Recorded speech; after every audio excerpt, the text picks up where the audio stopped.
Bonjour, je m'appelle Aurore, alias Pour une vie sans muco sur Instagram. J'ai 21 ans, je suis étudiante en 4e année de médecine à Marseille et je suis atteinte de la mucoviscidose. Bonjour tout le monde, je m'appelle Mohamed Najjar, je suis étudiant en 2e année de médecine à Lille, je suis d'origine libanaise et l'année dernière j'ai été hospitalisé pendant un très long moment entre Lille et Paris parce que je suis atteint d'une pathologie qui s'appelle la pseudo-obstruction intestinale chronique secondaire à une neuropathie des petites fibres. Salut à tous, alors aujourd'hui on se retrouve pour une nouvelle vidéo. Cette fois je vais donner la parole à d'autres personnes. Je pense que vous avez compris un petit peu la thématique avec la petite introduction et le titre. Ce sont tous des étudiants mais aussi atteints de pathologies chroniques. Donc j'ai pu recenser pas mal de témoignages, ce sera trop long pour une seule vidéo. L'idée va être de faire une petite série de 2, 3, 4 épisodes maximum où justement je vais leur donner la parole et ils vont pouvoir véhiculer leur message, un message qui est quand même assez fort. Ils véhiculent donc des valeurs d'espoir, de courage, de travail, de persévérance et vous montrent en expliquant leur vécu que malgré les difficultés de la vie et de leur maladie, tout est possible. Donc ça me semblait hyper important de pouvoir leur donner la parole, mais aussi que vous puissiez entendre leur message et en espérant que ça puisse aider et donner du courage à pas mal de personnes. Donc je m'arrête de parler pour l'instant et je vous laisse les écouter.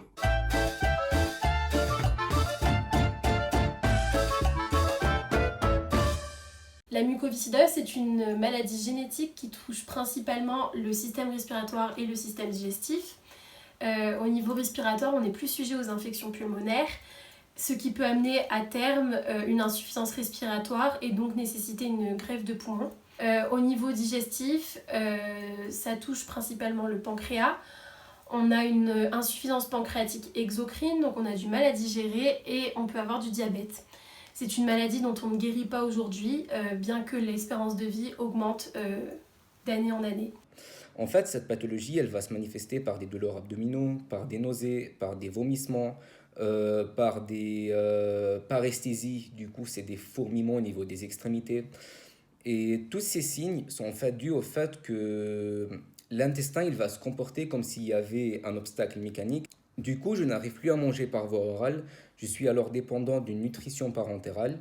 Ce sont en fait une sorte de poche dans lesquelles on va mettre les nutriments essentiels et je vais la brancher sur une voie centrale. Pour ma part, j'ai été diagnostiquée à l'âge de 18 mois. J'ai vécu une enfance tout à fait normale, même si de temps en temps j'avais des traitements un peu plus lourds. J'ai eu aussi une scolarité tout à fait normale jusqu'au lycée où j'ai eu une aggravation de mon état jusqu'à ce que j'obtienne le traitement Orkambi, qui est un traitement qui existe depuis maintenant 4 ans, qui est commercialisé depuis maintenant 4 ans. Et j'étais une des premières à en bénéficier et il m'a permis d'aller beaucoup mieux et de pouvoir continuer sereinement mes études. J'ai été opéré pas mal de fois malheureusement. J'ai été opéré d'une colectomie totale qui consiste du coup à une ablation du côlon. J'ai été aussi opéré d'une iléostomie qui consiste à aboucher l'iléon qui est la dernière partie de l'intestin grêle sur la paroi abdominale. Donc tous les selles seront drainés et récupérés par une poche qui est collée sur mon ventre. L'année dernière, j'ai subi une bilobectomie de mon poumon droit parce que j'avais 2 lobes qui ne fonctionnaient plus depuis longtemps et qui me causaient des surinfections à répétition. Voilà, pour l'instant, cette opération est un succès. Alors en fait, je vais vous montrer à quoi ça ressemble le matériel d'une stomie. Ça, c'est ce qu'on appelle un socle et dont je vais venir couper en fonction du diamètre de l'intestin pour éviter que ça irrite la peau. Et je vais venir le coller sur la peau. Et en dessus, il y aura la poche que je vais venir éclipser sur le socle. Et du coup, tous les sels seront récupérés par cette poche-là. Du coup, pour sortir un peu du style neutre médical, je me suis fait broder une sorte de housse pour un peu changer. Le traitement de la mucoviscidose est un traitement quotidien assez lourd. Je prends une trentaine de comprimés par jour, des enzymes pancréatiques, des vitamines, des antibiotiques, Orkambi. Voilà, je fais des inhalations aussi, ça peut aller de 5 à 30 minutes par jour en fonction de mon état, et de la kiné respiratoire quotidiennement, donc une demi-heure aussi à peu près par jour. Ça c'est pour quand ça va bien. Quand ça va moins bien, ça peut aller jusqu'à des cures d'antibiotiques par voie veineuse, donc le temps de traitement est un peu plus long. Personnellement, j'organise ma vie en fonction de mes poches de nutrition parentérale. Comme c'est ma seule source d'énergie, elle joue alors un rôle très central dans ma vie.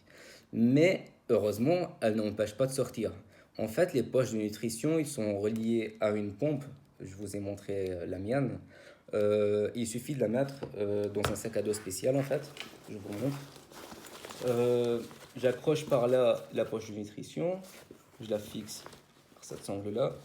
Et là, il y a une place où je peux mettre la pompe et je peux mettre le sac à dos sur mon dos et sortir. C'est vrai que les études de médecine demandent beaucoup de temps et d'investissement et avec une maladie qui nécessite des traitements réguliers, ça peut paraître un peu compliqué. Tout est une question d'organisation. Je prends mon temps pour mes traitements, je prends le temps pour mes cours. Je fais les deux et je ne délaisse rien. Et puis si jamais je dois un peu moins travailler pour me soigner, eh bien je le fais. Parce que je pense qu'avant de soigner les autres, il faut pouvoir prendre soin de soi soi-même. Voilà, au niveau de l'organisation maintenant dans mon mode de vie à l'hôpital, parce que quand on a muco, on n'est plus sujet aux infections, donc je dois me protéger. Et il y a des services où je n'ai pas le droit d'aller, par exemple la pneumologie ou l'infectiologie, pour pas me mettre en danger. Et je dois aussi respecter un certain nombre de gestes barrières en fait. Donc mettre un masque quand le patient tousse, bien me laver les mains. Enfin voilà, c'est toute une organisation qu'il faut prendre pour la pratique et qui permettent de suivre les études correctement. Donc j'ai un premier temps pour mes médicaments. J'en ai une dizaine à prendre quotidiennement. J'en ai un que je prends une fois par mois et un autre que je prends une fois tous les 3 mois. Brancher et débrancher ma nutrition parentérale, c'est devenu une partie de mon quotidien. C'est comme me lever le matin et me brosser les dents. Donc au niveau de l'organisation, j'ai un premier temps pour mes médicaments, j'ai un deuxième temps pour le ménage de mon appart, un troisième pour mes études et un quatrième pour ma vie privée. Et je laisse rien de côté. Avec la mucoviscidose, nous sommes très tôt confrontés au monde hospitalier par les hospitalisations, par nos rendez-vous médicaux. C'est un monde qui nous est très rapidement familier et j'ai toujours eu beaucoup de reconnaissance envers mes médecins et envers ce personnel soignant qui s'est occupé de moi et j'avais envie de pouvoir un peu rendre l'appareil. Et puis j'ai toujours aimé comprendre ce qui se passait dans le corps humain. Donc voilà, médecine, je pense que c'était fait pour moi. J'ai donc choisi de faire médecine parce que je suis suivi par des médecins qui sont vraiment très humains, très empathiques et qui m'ont vraiment poussé à adorer cette spécialité. J'ai aussi choisi la médecine parce que j'adore aider les gens et parce que mon premier idole, c'est mon père. Il est médecin au Liban et je partais souvent avec lui à son cabinet. Et c'est grâce à lui que j'ai découvert la médecine. Faire des études de médecine avec une pathologie chronique, oui c'est possible parce que j'y arrive, même si ça demande beaucoup d'organisation. Je pense que souvent quand on a une maladie, on peut se sentir un peu diminué ou un peu inférieur au reste de la population. Et en fait, c'est pas du tout le cas. Il faut toujours croire en soi, croire en ses rêves. Et rien n'est impossible vraiment quand on s'en donne les moyens, rien n'est impossible. J'ai aussi eu des réflexions, des fois, de certaines personnes à l'hôpital, me disant que j'avais pas à être en médecine parce que j'étais moi-même malade, que j'étais inconsciente. Moi, tous ces gens-là, je les ai écoutés parce que ça fait mal, mais je ne les écoute plus parce que ce ne sont pas mes médecins, ils ne connaissent pas mon état, enfin, voilà, ils n'ont pas le droit de juger ce que je fais. Donc voilà, maintenant je les écoute plus, mais c'est vrai que ça a été compliqué au début de gérer tout ça. Même si globalement, je trouve que les gens sont très bienveillants autour de moi. Depuis longtemps, je suis un très grand fan de Stephen Hawking. En fait, c'est un physicien anglais qui est mort il y a 2 ans maintenant, je pense, et il était atteint de la sclérose latérale amyotrophique, ou la SLA. Quand il a découvert sa pathologie, sa seule crainte était qu'il ne meure avant la fin de sa thèse. Il a dit aussi qu'il faut toujours se concentrer sur ce que l'handicap nous laisse toujours faire, plutôt de se concentrer sur ce qu'il nous empêche de faire. Son histoire, c'est une grande inspiration pour moi. Il m'a fait montrer que rien n'était impossible et qu'il faut toujours croire en ses rêves. Plus tard, j'aimerais me spécialiser dans l'endocrinologie. C'est une spécialité qui me plaît beaucoup et qui correspond le mieux, je pense, à mon mode de vie et à mes envies pour le futur. Et j'aimerais aussi faire de la vulgarisation médicale, faire de la prévention, travailler sur l'éthique. C'est quelque chose qui me tient à cœur parce que pour moi, dans la médecine, il y a le côté scientifique, mais il y a aussi le côté humain. Et l'un ne va pas sans l'autre. Et donc pour moi, l'éthique, c'est quelque chose de primordial sur lequel il faut travailler.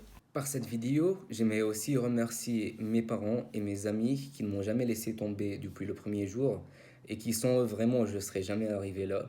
J'aimerais aussi remercier la fac qui met tout en place pour que mon parcours universitaire se passe le mieux possible. Alors vous avez pu le voir, voilà, leur message est hyper touchant, hyper fort, hyper puissant. Du coup, grand respect à Aurore et Mohamed. C'était les 2 premiers intervenants de cette petite série de vidéos. Donc les autres arrivent très prochainement. Je vous mets en tout cas dans la description les liens de leur Instagram pour ceux qui peut-être auraient envie de leur poser des questions un petit peu plus dans l'intimité, des personnes qui se sentent concernées justement par la maladie, qui sont pleins de doutes, de questionnements sur leur avenir, sur la possibilité de se donner les moyens de ses ambitions, etc. Donc voilà, je vous mets le lien de leur Instagram. Sur ce, moi je vous dis à très bientôt, portez-vous bien et on se retrouve très prochainement pour une nouvelle vidéo. Ciao, ciao!